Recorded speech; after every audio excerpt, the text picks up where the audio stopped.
What's going on? You're watching Bass TV, and today we're here to talk about the LYNX. It's the new assault rifle that's available in the event store. It came out on July 4th. I'm a little late with this video. That's only because Elgato has been acting crazy as always, but I finally found the issue. It's something with my webcam. When I'm making the video, it doesn't like to play well. It encodes all weird. It gets corrupted. So I have to get some gameplay and then do some voiceovers. So if you see more videos like this where I'm not actually playing, that's why. Elgato's not messing with me. This is how I'm gonna have to do it. Anyways, it cost 1,680 gold, and it is an assault weapon, obviously. Burst Military, a slow-firing burst assault rifle with above-average headshot damage and excellent stability. As for the perks, I believe they're static. I'm like 95% sure they're static, but you're gonna get 21% fire rate, 20% weapon stability. The element's gonna be physical, 26% damage, plus 15% damage, 27% headshot damage, and getting 5 headshots in a row increases ranged weapon damage, plus 30% for 10 seconds. So I actually did level mine up all the way to level 50.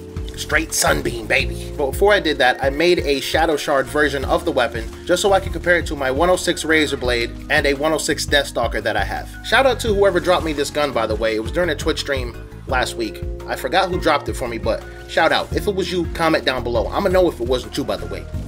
Don't comment if it wasn't you. Anyway, that's because the LYNX is most like the Razorblade and the Deathstalker. Now, I did not level up any perks on this LYNX, but as you can see, some perks on this Razorblade have been leveled up, and most of the perks on this Deathstalker are leveled up. So let's take a look at the stats, and I'm gonna tell you how it actually compares to a Razorblade and a Deathstalker. So we've got about 8,000 damage, 18,000 headshot damage, a 5.5 fire rate, and a magazine size of 30.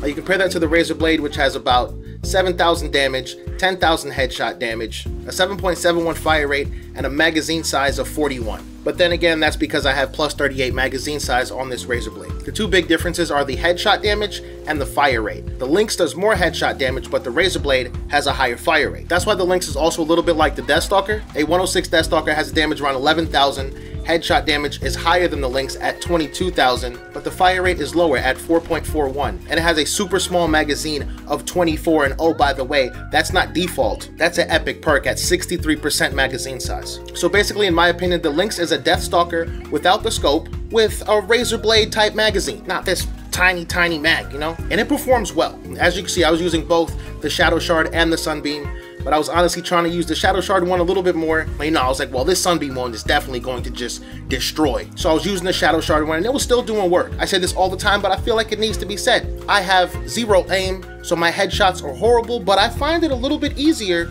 to hit headshots with this LYNX than other weapons. I'm not sure what it is. If your aim is also horrible, let me know down below if you have this weapon and you've found that same thing, because I can hit headshots pretty easily with this weapon. Well, that's an overstatement. Maybe a little better, not easily.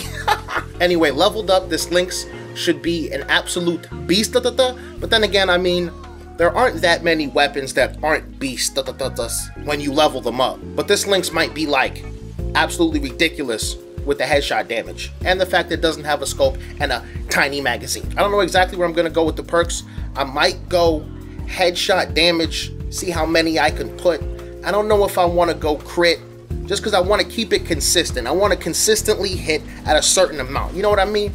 Can't crit all the time. Or maybe you might. But I'm definitely taking that physical damage off. I'm entwined now and mine needs elements. But anyways, that's all I got for you right now. If you enjoyed the video, make sure you leave a like. If you're new, subscribe. This has been Abatata TV, and I am out.